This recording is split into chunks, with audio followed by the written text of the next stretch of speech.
Another summer road course race, another Shane Van Gisbergen win as the NASCAR Cup Series heads to Watkins Glen with only 3 weeks left in the regular season. Welcome back to the Breaking Bob channel. Hope y'all are doing well on this Sunday afternoon. An early race for once. We got through that thing quick, as under 2 hours and 10 minutes run time for today's Watkins Glen Cup race.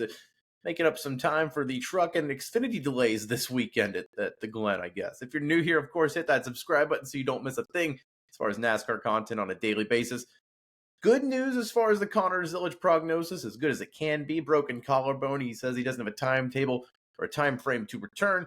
Was at the track today in good spirits, and even his dad joking around on Twitter last night. So it could be worse. So a good update as far as Connor Zilic. So we'll see what happens as far as the Xfinity phenom and his quest in the Xfinity title this year. But Cup Series, it's Sunday time. We're focusing on the main event and a straightforward race after a weekend that we really did need it, because after, of course, the events this weekend at Watkins Glen and also at Bowman Gray. Thoughts and prayers are out to the Bowman Gray community after the tragedy last night at the madhouse there. But honestly, as NASCAR fans, I think we needed just a straightforward race. Although not a lot of action on track today. Track position was very key at Watkins Glen. But Shane Van Gisbergen, one way or another, road course dominance as the summer of Shane continues. 4 road courses in 9 weeks this summer. And finally, we can put that behind us now. There's only one more road course left, the Roval in the playoffs. But Shane Van Gisbergen, 4 straight road course wins in the NASCAR Cup Series this year. I don't know what happened at COTA to start the year, but the Glen was more kind to SVG as last year. He was leading on the last lap with Chris Buescher hunting him down. This year, SVG leading, Chris Buescher getting hunted down by third place Christopher Bell. And Bell ended up getting the pass on Buescher, but SVG redemption as he returns to victory lane for the first time at Watkins Glen, but returning to the victory lane for the Cup Series, tying Denny Hamlin 4 wins this season in 2025, leading the series. And let's look back at maybe April of the Cup Series season when you're looking at Trackhouse saying who's going to be the guy who's the odd man out next year.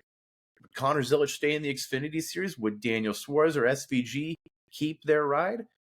And now, fast forward to 2 weeks left now in the regular season post-Watkins Glen. Shane Van Gisbergen is tied for the series lead in wins for the Cup Series, cementing himself in the playoff and potentially pointing himself already into the next round with the war chest of playoff points he's accumulated. Connor Zilic, the dominance in the Xfinity Series. It's crazy how fast things change in the NASCAR world, especially at Trackhouse Racing. But I think everyone can say they made the right call, especially with SVG's dominance today. In that third stage, primarily, he took the lead, I think, with 16 laps to go on lap. I think it was 74. But really, he was the car to beat outside of Ryan Blaney today. And probably Ryan Blaney was the one that just had track position after a great pole run. Credit to Ryan Blaney. He led a lot of that first stage and second stage.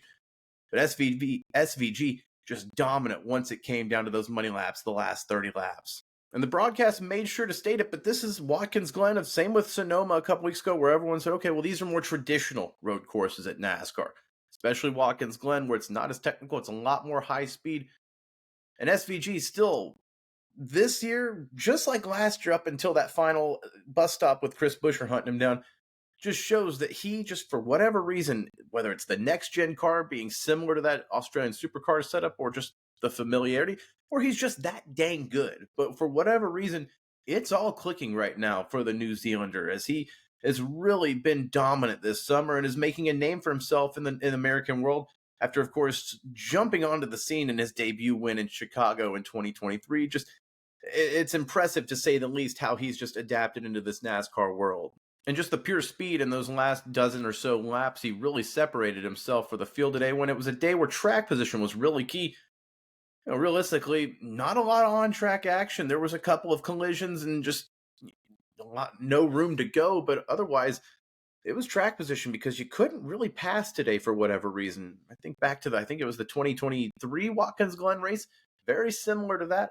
One caution for incident, I believe I was going through the timeline of this race. It was the Josh Berry debris caution that they probably could have thrown that caution a little bit earlier once he tagged the wall. Chase Elliott was a fan of that, as he got to at least get to pit road before they threw that caution for debris for the 21. But other than that, very little action as far as just dissecting the race today. And I'm not saying I want it to be a crash fest, but it just didn't seem like there was a lot of moving up the field and down the field today. It was very much a track position race today. And also for Chase Elliott, by the way, first non-top 20 of the season, I believe, at Watkins Glen of all places. He had a little bit of speed there, not, top 5 speed by any means, but on old tires there at the end of the race, they're finishing 27th. The strategy, I wasn't really sure what Alan Gustafson and the 9 team were doing there. Of course, it's easy to play armchair quarterback, as I love to do here at the channel. But for Chase Elliott, he's in the middle of that regular season points standings, Chase, where we'll talk about that here in just a few minutes. But today, a lot of ground was made between him and William Byron, where Chase Elliott probably could have at least stopped the bleeding in stage 3, but just they didn't have the track position finally once it got on those old tires. It really fell apart for him on that final restart once he got mired back there. One driver that did have speed today was Kyle Busch, and consistently in the top 10, top 15 all day today. And then one of those incidents coming back to the front stretch where he got taken out. It was an incident where he had Ross Chastain, he had Denny Hamlin kind of squeezing him. Bubba Wallace was in there a little bit as well.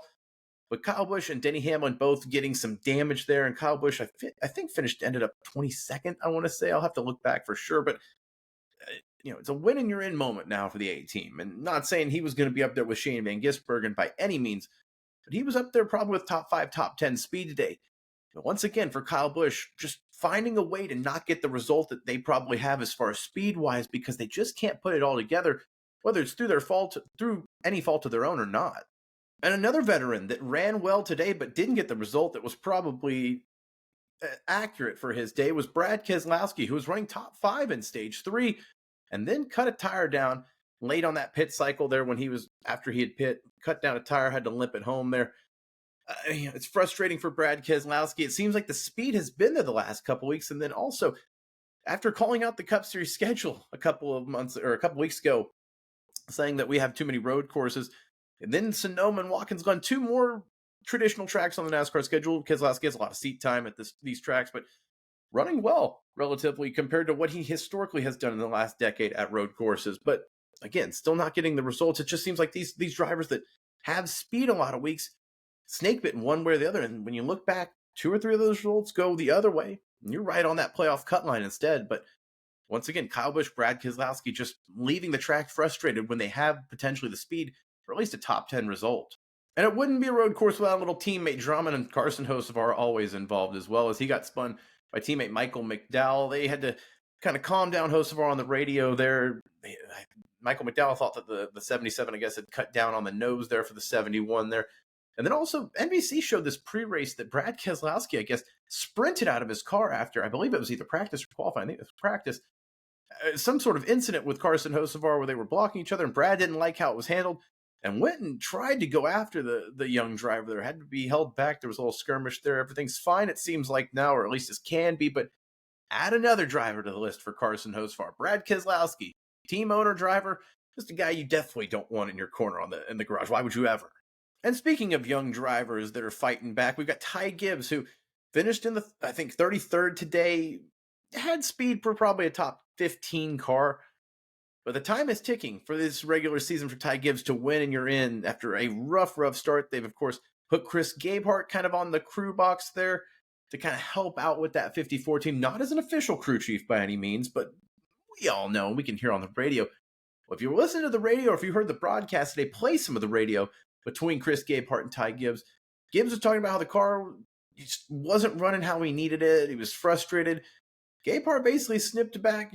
You drive how you need to, or you can come do the strategy for us since you know it how the car is running there. It was frustrated. I'm obviously summarizing. There was more to it. It seemed like it went on for a little bit there. But man, Ty Gibbs, Chris Gabehart snipping back at each other. And obviously it's frustration boiling over for the 54 team with, again, the clock ticking with only 2 races left in the regular season now. 2 races that they'll have a chance in, especially Richmond next week. But, I mean, it's not good. Not a good look when Chris Gabehart, one of the most respected minds in the garage, is snipping back at you like that. And again, it's tough love. Maybe this is just what Ty Gibbs needs. But, I mean, that was definitely something that I think we all heard and definitely perked our ears up thinking, ooh, that's interesting there. But with 2 weeks left in the regular season now, Richmond and the Daytona finale upcoming. A couple of Saturday night races, by the way. Let's look ahead to the regular season standings for the regular season championship because it's getting real tight over there. As William Byron, a fourth place finish today at Watkins Glen, really did widen that gap between him, Chase Elliott, Denny Hamlin, Kyle Larson, and Christopher Bell. Kyle Larson also a last place finish today, 15 laps off the pace. They had an issue early on in the race that just put them behind the wall, just got out there to potentially get laps, but there was no war of attrition for them to even get positions back. So Kyle Larson, Christopher Bell now 85 points back, while Denny Hamlin 81 points back. It's going to take a lot.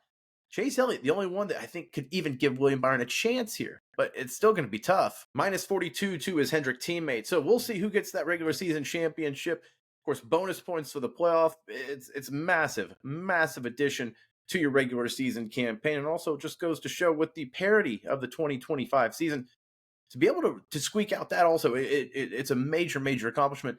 Look at Tyler Reddick last year, barely beating it over Kyle Larson. Of course, Larson with the Memorial Day waiver stuff. We won't get into that, but Reddick barely got into that round of 8 at the Roval. A lot of that because of those regular season championship points there. So you can scoff at it all you want and say, oh, it's just this little thing here. But it could matter down the line when those points come into effect. And of course, the playoff cut line, as Tyler Reddick is probably the most excited out of anyone that Shane Van Gisbergen was the winner today.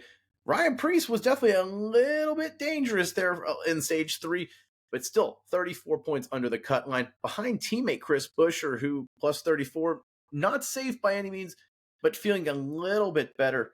And then Alex Bowman plus 60, Tyler Reddick plus 117. Those guys are feeling a lot better after Watkins Glen, as these road courses that were supposed to be wild cards, very little wild card, very little guessing. It was as predictable, if not more predictable than ever. So for the rest of that field, even if you're Ryan Preece, Kyle Busch, Ty Gibbs, AJ Allmendinger, Carson Hosvar, Todd Gillen, doesn't matter. You're in must-win position at this point.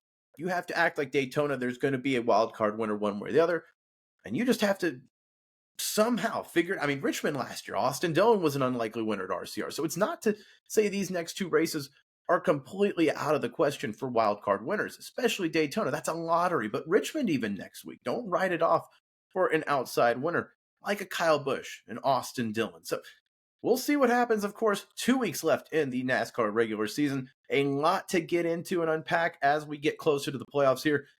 But post-Watkins Glen edition, not as much to unpack, it feels like, today, as Shane Van Gisbergen dog walks the field. Let me know your thoughts down below about today's race from the Glen. Make sure to like this video if you like what you saw. Subscribe to the Breaking Bob channel for more NASCAR content on a daily basis, and it does help me out a ton. If you've made it this far, as always, I do appreciate the support that y'all give on the channel every single day. It really does help me out a ton, and we're building something here. We're building something here at Breaking Bob. We'll see you next time, folks. Stay tuned for more. Thanks for watching.